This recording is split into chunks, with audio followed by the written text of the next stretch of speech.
Dear student, spelling बनवणं नेमकं एवढं अवघड का जातं?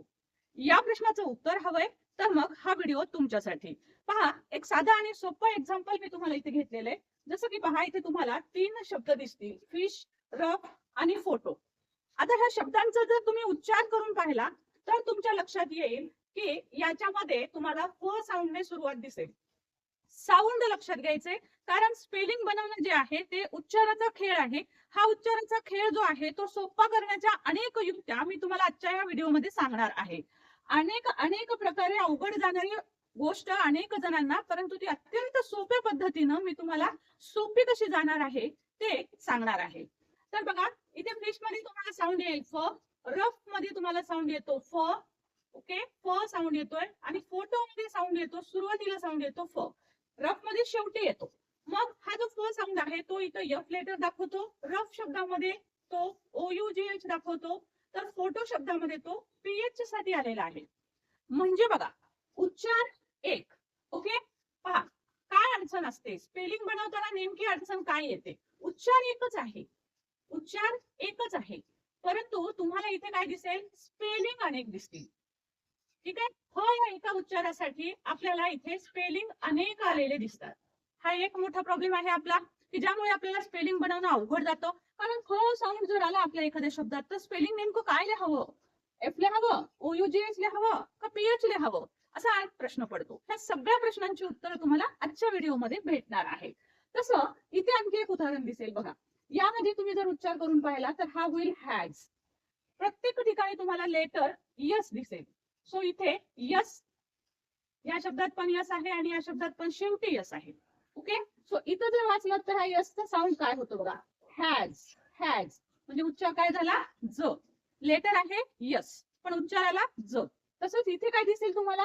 सन म्हणजे स ने सुरुवात आहे, यस ने सुरुवात आहे. यस, यस साठी उच्चार आलेला आहे स, स. आता क्लास, इथे शेवटी स चा साऊंड येतो. इथे तुम्हाला डबल एस लेटर दिसेल. ओके, सो डबल एस साठी सुद्धा इथे साऊंड आलेला आहे स. म्हणजे तुमच्या लक्षात येईल की लेटर एक आहे इथे. बघा, इथे इथं उच्चार एकच होता, फ फ फ एकच उच्चार होता, परंतु इथे जर तुम्ही पाहिलं तर स्पेलिंग किंवा लेटर एक आहे. लेटर किंवा स्पेलिंग एकच आहे, म्हणजे स, एस, स्पेलिंग एक आहे, परंतु परंतु उच्चार अनेक आहेत.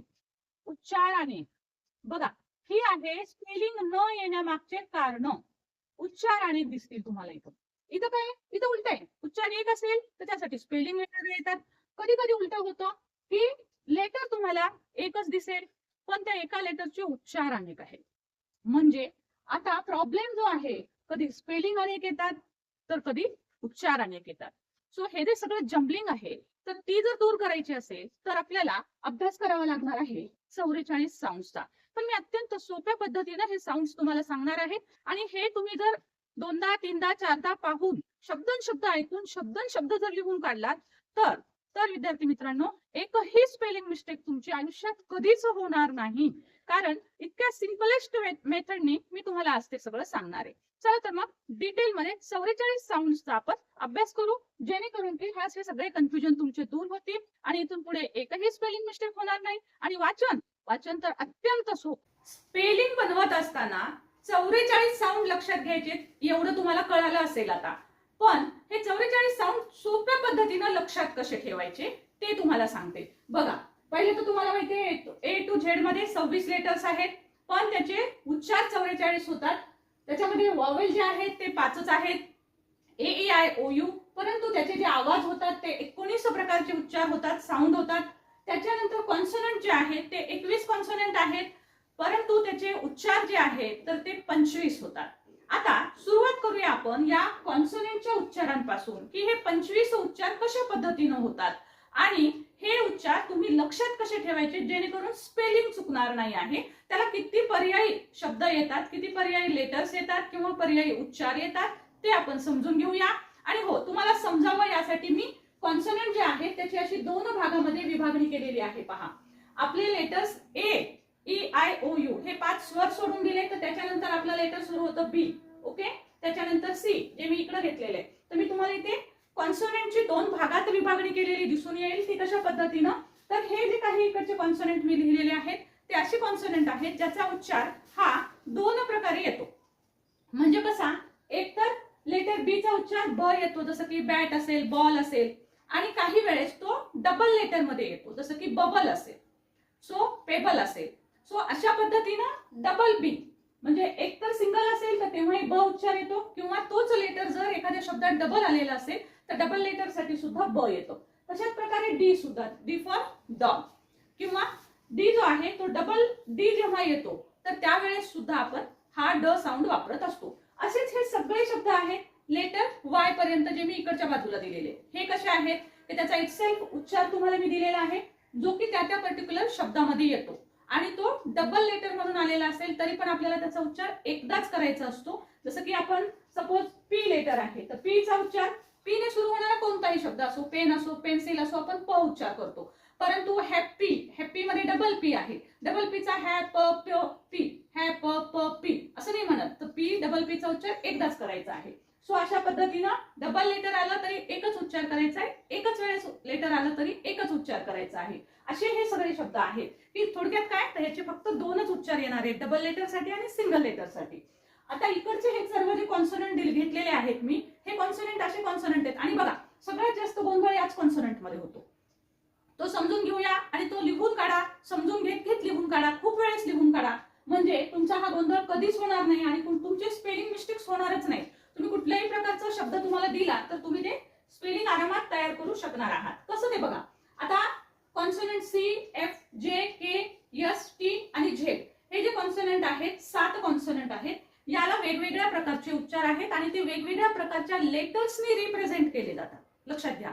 फक्त जसं की बघा एक आपण एक्झाम्पल घेऊया. जसं आता लेटर सी आहे, सी चे उच्चार दोन प्रकारे आपण करतो, क उच्चार पण येतो आणि स उच्चार पण येतो. जसं की फॉर एक्झाम्पल कॅरेट शब्द आहे तर इथे क उच्चार आलेला आहे, तर याचे वेगळे असे नियम पण आहेत. सो याचे डिटेल मधले सगळे जे नियम आहेत ते आपण डे बाय डे आपण सिरीज चालू केलेली आहे ना, स्पेलिंग रूल्सची आपण विजूची सिरीज चालू केलेली आहे.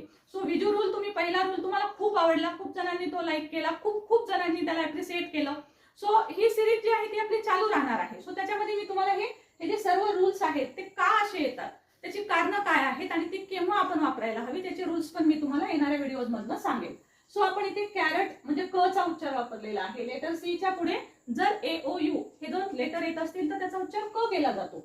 सो सी च्या पुढे ए आहे म्हणून हा क, पण सी चा उच्चार कधी कधी स सुद्धा होतो. जसं की बघा सी च्या पुढे ई आला असेल, आय आला असेल किंवा वाय लेटर आला असेल तर सी लेटरचा उच्चार स केला जातो. म्हणजे आता आपल्याला हे लक्षात ठेवावं लागेल की जेव्हा एखादा कोणी समोरून आपल्याला डिक्टेट करायला एखादा शब्द दिला असेल किंवा आपल्याला स्पेलिंग लिहायचं आहे तर तेव्हा आपल्याला हे लक्षात ठेवावं लागतं की सी चा उच्चार क पण येतो, केव्हा येतो, सी च्या पुढे ए म्हणजे ऍ चा उच्चार येत असेल, ओ चा उच्चार येत असेल, अ चा उच्चार येत असेल, अ चा उच्चार येत असेल म्हणजे यू चा. तर अशा पद्धतीने त्यावेळेस क आपल्याला उच्चारात घेताना सी हा लेटर लिहावा लागतो. तसंच स च आहे. आता त्याच्यानंतर पुढचं एक लेटर आहे, कॉन्सोनंट आहे एफ. एफ कॉन्सोनंटचा उच्चार होतो फ. फ तोंडातून हवा बाहेर येते बघा आपल्या, फ फ. ओके. सो फ साऊंड येतो. आता हा साऊंड तुम्हाला वेगवेगळ्या लेटर्सने दिसेल. नुसतं तुम्हाला एफ लेटर दिसलं आहे ना, एफ लेटर दिसलं तुम्हाला तरच तुम्ही फ म्हणता, परंतु हे चुकीचं आहे. म्हणून आपलं वाचताना पण मिस्टेक होतात आणि स्पेलिंग लिहिताना पण मिस्टेक होतात. सो तुम्हाला नुसतं फ आवाज आला म्हणजे ते एफच लेटर असलं पाहिजे असं नाही. मग किती लेटर असू शकतात बघा. जसं इथं दिलेलं आहे फील, जनरली फ ने सुरू होणारा शब्द. सो हा आहे फील, म्हणजे इथे सुरुवात एफ ने झालेली आहे म्हणून तो आपण फ वाचला. आता इथे जर पाहिलं तर फोटो, इथे शब्दाची सुरुवात तुम्हाला पीएच ने दिसेल. पीएच म्हणजे पीएच चा उच्चार पण आपल्याला फ करावा लागतो, म्हणजे स्पेलिंग लिहिताना हे लक्षात ठेवावं लागेल. इथे तुम्ही जर पाहिलं क्लिफ, डबल एफ लेटर शेवटी आलेला आहे, म्हणजे डबल एफ साठी सुद्धा आपल्याला फ हा एक साऊंड येतो. क्लिअर. तसंच आता इथे जर वाचलं तर रफ, रफ तर हा शब्द जो आहे OUGH हा फ म्हणून वाचतो आपण. र फ पूर्ण OUGH ला आपण फ वाचतो. म्हणजे बघा फ चे स्पेलिंग किती तयार झाले. फक्त आपण फ असा आपण आवाज ऐकला, फ आवाज ऐकला की आपण एफ लिहून टाकतो किंवा फार फार तर डबल एफ लिहितो, ते पण रूल माहित असेल तर. परंतु आपण याचा विचारच करत नाही की पीएच लिहायला पाहिजे, OUGH सुद्धा येऊ शकतो. सो असे जे इतर पर्यायी अशा प्रकारचे जे उच्चार आहेत त्याचाही आपल्याला विचार करावा लागतो. ते केव्हा विचार करतो आपण, जर आपल्याला ते माहिती असेल. सो आता इथून पुढे लक्षात ठेवा की फ उच्चार जेव्हा जेव्हा बाहेर पडेल तेव्हा तुम्हाला लेटर एफ लिहिता येतं, पीएच लिहिता येतं, डबल एफ येतं, OUGH लिहिता येतं. यावर सेपरेट व्हिडिओ आपण बनवणारच आहोत की नेमकं ह्याच्यातलं कोणता साऊंड केव्हा वापरायचा. ओके, सो सध्या फक्त एवढंच लक्षात घ्या की आपले स्पेलिंग का चुकतात आणि ते हे जे मी रिझन दाखवते आहे आणि हे पर्याय आपल्याला माहिती पाहिजे. सो हे माहित करून घ्या. नेक्स्ट आहे बघा जे.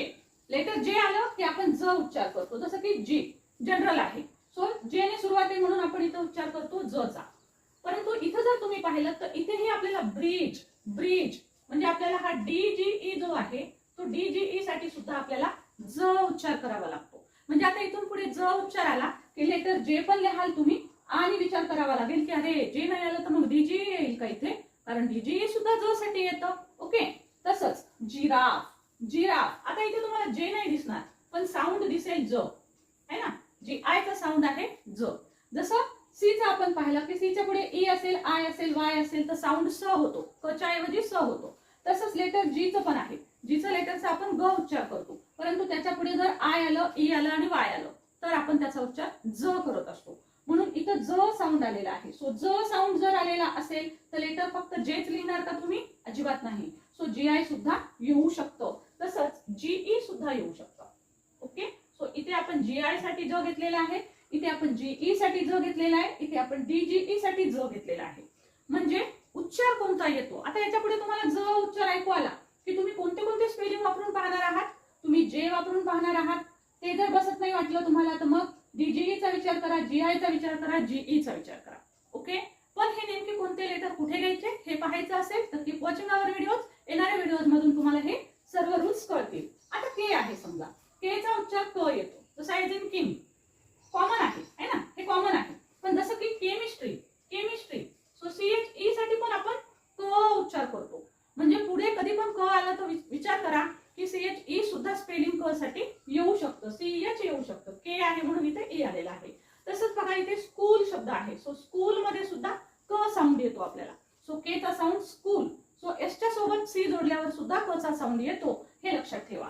तशाच प्रकारे बॅक बॅक मध्ये इथं जे आहे ते CK लेटर आलेला आहे. क उच्चारासाठी CK स्पेलिंग घेतलेला आहे आपण बघा. आणि हा उच्चार जो आहे हा CK जो आहे तो शेवटी उच्चार जर क चा येत असेल आणि त्याच्या अगोदर जर शॉर्ट वॉवल साऊंड असतील तर आपण CK लिहित असतो. ओके, सो क उच्चार हा CK लेटरनं सुद्धा दर्शवला जातो. आता पाठ करताना नुसतं असं करू नका की क उच्चार आला की के लिहायचं, अजिबात नाही. पॅरेंट्स जर पाहत असतील तर त्यांनी मुलांना शिकवा की जर समजा क उच्चार आला तर लेटर के सुद्धा येऊ शकतं, लेटर CH सुद्धा येऊ शकतं, लेटर SC सुद्धा येऊ शकतं, SC सुद्धा येऊ शकतं, CK सुद्धा येऊ शकतं आणि X सुद्धा येऊ शकतं. X box box. याच्यामध्ये कस कस क्स क्स हा साऊंड आहे, म्हणजे याच्यात क चा साऊंड आला. राईट. सो अशा प्रकारे क चा साऊंड म्हणते मी, लेटरवर फोकस करू नका, साऊंडवर फरक फोकस करायचा आहे. सो जसं एस बघा, एस साठी येतं स, जसं की सन कॉमन आहे. डबल एस आलेला आहे, सो डबल एस साठी पण आपण उच्चार घेतो स. आता इथे तुम्ही जर पाहिलं तर सायन्स सायन्स मध्ये आपण SC साठी स वापरतो आहोत, फक्त एस साठी नाही. SC साठी आपण स वापरतो आहोत. सेल मध्ये सुद्धा आपण स साऊंड वापरतो आहोत. सो स साऊंड आल्याच्या नंतर तुम्हाला फक्त एस चा विचार करायचा नाही तर तुम्हाला डबल एस चा विचार करायचा आहे, SC चा विचार करायचा आहे आणि CE चा उच्चार लक्षात घ्यायचा आहे. क्लिअर. तशाच प्रकारे टी आलं लेटर तर टी साठी आपल्याला 3 वेगवेगळ्या प्रकारचे साऊंड असतात टीचे, त, द आणि थ. जसं की नेहमीचा कॉमन आहे T for tiger. So tiger म्हणजे सुरुवातीला जर टी आलेला असेल तर त्याचा उच्चार तुम्ही ट करणार आहात. परंतु जशा प्रकारे तुम्हाला इतर दिसेल तर TH आलेला असेल तर काही वेळेस हा द चा उच्चार होतो. दिस हा दिस आहे, दिस.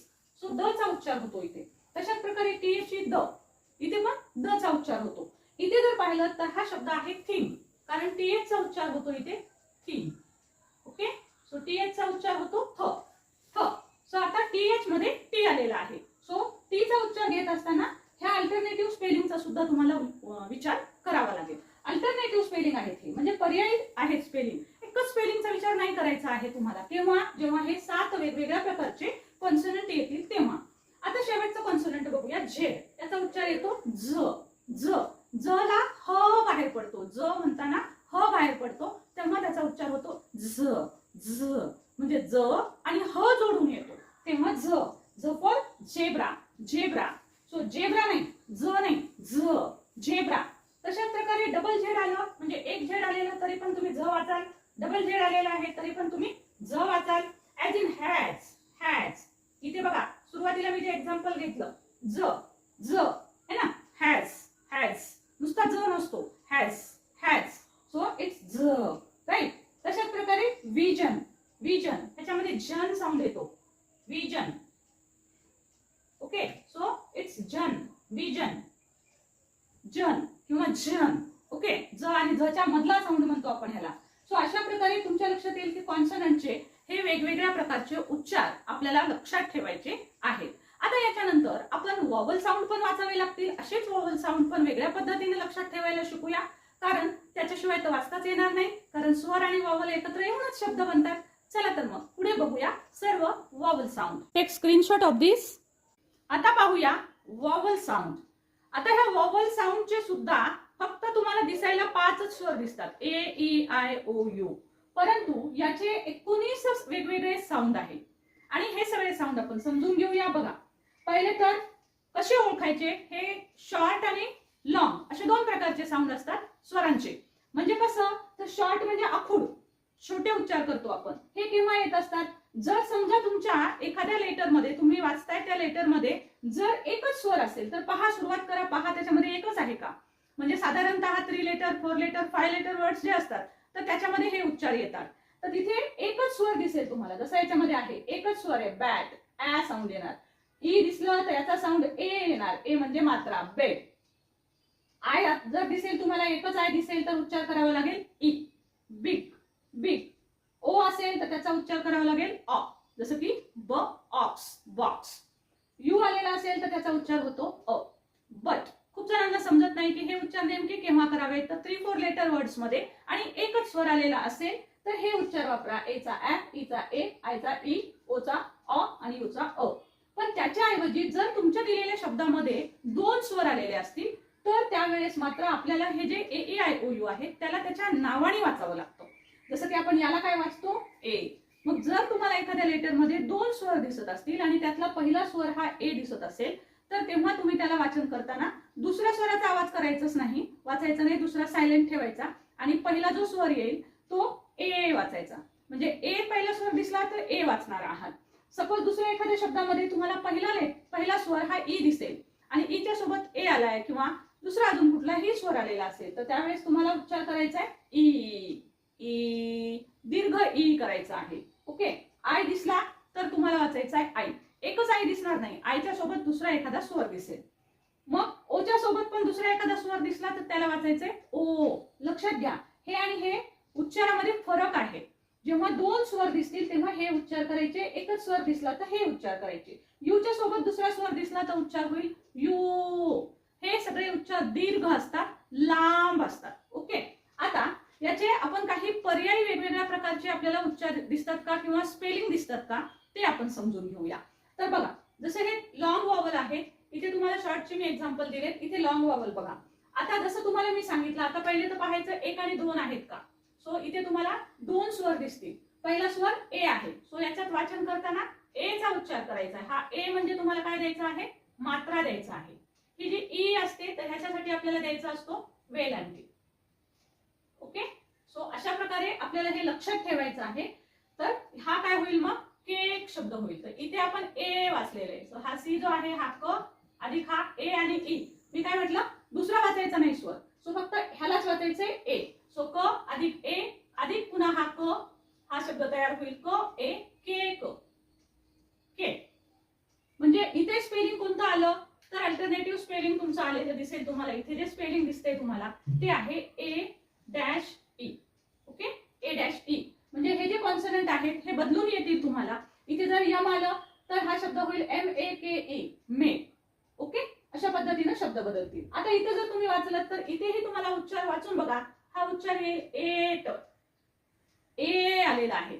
मग ए साठी स्पेलिंग कोणतं आलंय, ई आय जी एच, एवढं स्पेलिंग आलेलं आहे. म्हणजे ए उच्चार करताना ह्याही स्पेलिंगचा विचार करा की कधी जर ए उच्चार येत असेल तर बापरे त्याच्यामध्ये नुसतं ए डॅश ई नाही तर ई आय जी एच ला पण आपण ए वाचतो. मग E I G H spelling लिहून पहा, पाहिल्यावर आपल्या लक्षात येतं की अरे हो, ई आय जी एच लिहिल्यावर करेक्ट येत आहे. So E I G H चा उच्चार ए होतो. तशाच प्रकारे ए उच्चार जो आहे, सो इथे बघा, इथे तुम्हाला दोन स्वर दिसतील, ए आणि वाय. वाय हा सेमी वॉवल आहे, सो याला स्वर पण आहे हा आणि व्यंजन पण आहे. सो ए वाय हा इथे डबल स्वर झाला. तर ज्या वेळेस दीर्घ उच्चार करत असतो आपण, तर ए साऊंड येतोय. सो ए म्हणजे फक्त ए लिहित नाही, तर शेवटी लिहित असताना ए वाय लिहितात. सो याचा ए चा अल्टरनेटिव्ह आणखी एक स्पेलिंग झालं ए वाय. आता बघा, ए उच्चारासाठीचे स्पेलिंग कोणते कोणते येऊ शकतात? मग ए डॅश ई येऊ शकतो कुठल्याही तुमच्या शब्दामध्ये. EIGH साठी सुद्धा तुम्हाला ए उच्चार करायचा आहे. तशाच प्रकारे ए उच्चारासाठी तुम्ही ए वाय हे स्पेलिंग सुद्धा लिहू शकणार आहात. सो स्पेलिंग लिहिताना याचा विचार करूया. त्यानंतर लेटर ई आलेलं आहे समजा, आणि याच्या सोबत दुसरं कुठलं तरी एखादा आणखी स्वर आहे. मग अशा वेळेस कसं वाचायचं? बघा, इथे डबल ई आलेला आहे. सो ई चा उच्चार दीर्घ होईल. सो डबल ई साठी आपला उच्चार होतो ई. ओके, दीर्घ ई आहे हा. तशाच प्रकारे ई ए जर स्पेलिंग आलेलं असेल ई ए, तरी सुद्धा आपण ई उच्चार करतोय. म्हणजे स्पेलिंग लक्षात घ्या. ई दीर्घ ई साठी कोणते कोणते येणार आहे? डबल ई येऊ शकतो, ई ए येऊ शकतो, किंवा जर शेवटी उच्चार असेल तर ई वाय येऊ शकतो. लक्षात घ्या, जर शेवटी उच्चार ए चा असेल तर ए च्या सोबत वाय लिहावा लागतो. शेवटी उच्चार इथे ई शेवटी उच्चार येतोय तर ईच्या सोबत वाय लेटर जातो. ई आणि वाय हा स्वर आहे.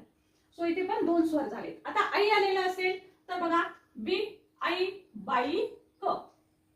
सो बी च्या सोबत आई म्हणजे ब आई. ब च्या मध्ये आ मिक्स केला की हा होतो बा. त्याच्यानंतर हा ई राहिलेला आणि नंतर क, हा बनेल बाई. आता याचा अल्टरनेटिव्ह स्पेलिंग कोणतं आहे? तर इथे येईल alternative spelling I dash E. Okay, I dash E. आता तशाच प्रकारे फ्लाईंग. सो इथे जर शेवटी डॅश आणि वाय जर आलेला असेल, कुठलाही कॉन्सोनंट आला अगोदर आणि त्याच्यानंतर जर वाय आलेला असेल, तर तिथे ई उच्चार, फ्ली नाही म्हणायचं याला, फ्ली नाही, हा फ्लाई आहे. का? कारण वायच्या अगोदर जर कॉन्सोनंट आलेला असेल, इथे बघा वायच्या आधी स्वर आहे, तर स्वर आलेला असेल तर वेगळा उच्चार होतो, पण त्याच्या आधी जर कॉन्सोनंट आलेला असेल तर याचा उच्चार आई होतो, आई. सो हा आहे फ्लाई. तशाच प्रकारे याच्यात उच्चार करून बघा. आई साठी स्पेलिंग येतो IGH. नाईट, न आई ट, आई आई. ओके, आई साठी स्पेलिंग येतं IGH. नाईट, फाईट, राईट हे सगळे या स्पेलिंग नुसार तयार होतात, कारण आईचा उच्चार IGH सुद्धा होतो. आता ओचा उच्चार बघा, जसं की ओ डॅश ई आहे. सो ह ओम, होम, होम. तशाच प्रकारे ओ उच्चार कुठे येतो? ओच्या सोबत ई आहे शेवटी. ओ, टो, टो, टो. सो हा उच्चार काय होईल? टो. म्हणजे याच्यामध्ये ओ उच्चारासाठी आपण काय वापरतोय? लेटर ओ ई. म्हणजे ओ ई सुद्धा आपल्याला शेवटी उच्चार जर ओचा येत असेल तर नुसतं ओ लिहू नका, त्याच्यासोबत ई ऍड करा, म्हणजे स्पेलिंग चुकणार नाही. तशाच प्रकारे बघा, ओ डब्ल्यू स्पेलिंग सुद्धा स्नो, स्नो, ओ येतं, पण ओच्या नंतर नुसता ओ ने शेवट नाही करायचा आहे, तर ओच्या सोबत येतो डब्ल्यू. डब्ल्यू हा सुद्धा एक स्वर आहे. ओके, सो कसा ते नंतरच्या व्हिडिओत सांगेल. सो आता बघा, यू जर आलेला असेल तर इथे बघा यू डॅश ई जर शब्द असतील, म्हणजे अगोदर एखादा कॉन्सोनंट, मध्ये एखादा कॉन्सोनंट असेल आणि त्या दोन्हीच्या मध्ये यू डॅश ई असेल, तर क्यू, यू साऊंड होतो. इथे पण ईडब्ल्यू साठी बघा, आता ईडब्ल्यू साठी सुद्धा आपण यू साऊंड करतो. फ यू, फ्यू, फ्यू. तशाच प्रकारे ग्ल यू, यू ई सुद्धा आपण ग्ल्यू. ओके, ग्ल्यू, हा ग्लू असा नाही लिहिते, glue. So it's U, glue, right. So अशा पद्धतीनं हे स्वरांचे उच्चार जे आहेत ते आपल्याला लक्षात ठेवावे लागतात. सो बऱ्याच वेळेस असं होतं बघा, की या स्वरांच्या नंतर जर आर लेटर आलेलं असेल तरी सुद्धा उच्चाराचे नियम जे आहेत किंवा वाचन जे आहे तर ते बदलत असतं. सो त्याला आपण आर कंट्रोल्ड म्हणतो. सो आर कंट्रोल्ड म्हणजे आर शब्द आला की तो दिलेला जे अगोदरचा, त्याच्या आरच्या अगोदर येणारा जो काही वॉवल असतो तर त्याचा उच्चार थोडा वेगळा होत असतो. सो हेही लक्षात ठेवावं लागतं आपल्याला. याच्यानंतर काही असे शब्द आहेत की ज्यांचे स्पेलिंग तुम्हाला दिसायला वेगळे दिसतात आणि त्यांचा उच्चार वेगळा असतो. जसं की दोन लेटर एकत्र येतात आणि त्याचा उच्चार एकच लेटरचा असतो. तर असे काही जे शब्द आहेत त्यांचे उच्चार सुद्धा आपल्याला सगळे माहित असणं गरजेचे आहे. कॉन्सोनंटचे असे काही वेगळे साऊंड आपल्याला शिकायचे आहेत, ज्यामध्ये पहा दोन लेटर एकत्र आलेले तुम्हाला दिसतात, परंतु यांचा उच्चार जो आहे तो वेगळाच शब्द असतो. म्हणजे याच्यामध्ये क चाही उच्चार करायचा नाही, ह चाही उच्चार करायचा नाही. तर ह्या दोन्ही लेटरचा मिळून उच्चार होतो च. ओके, तसंच एस एच चा उच्चार होतो श, टी एच चा उच्चार होतो थ आणि द, डब्ल्यू एच चा उच्चार होतो व, एन जी चा उच्चार होतो ग, ग, ग. न नाकातून म्हणायचं आहे आणि ग चा उच्चार करायचा आहे, ग, ग. ओके, सो हा झाले तुम्हाला असे काही वेगळे उच्चार जे की आपण कॉन्सोनंट साऊंड मध्येच आपण मोजतो. जे 44 साऊंड आहेत इम्पॉर्टंट, त्यातलेच हे साऊंड आहेत. मग याच्यासाठी कोणत्या कोणत्या प्रकारचे स्पेलिंग येतात? तर ऑफकोर्स सी एच आलं की च चा उच्चार येणार आहे. सो चेअर, जसं आपण नेहमी सारखं उदाहरण आहे आपलं हे चेअर. सो याच्यामध्ये सी एच हा लेटर तुम्हाला च साठी आलेला दिसेल. परंतु आता हे लक्षात ठेवा, हे खूप महत्वाचं आहे च साऊंड, कारण च साठी नेहमीच सी एच येत नाही. तर च साठी भरपूर शब्दांमध्ये टी सी एच येतं. ओके, टी सी एच केव्हा येतं काय नाही, याचे रूल्स पुढे येणाऱ्या व्हिडिओज मध्ये जरूर पहा. सो हा आहे वॉच, वॉच. सो च साठी इथे काय वापरलेलं आहे? T C H. तसंच इथं जर पाहिलं तुम्ही तर जेव्हा जेव्हा चर उच्चार येतो तर त्यावेळेस आपल्याला टी यू आर ई हे स्पेलिंग वापरावं लागतं. टी यू आर ई याला वाचतो आपण चर.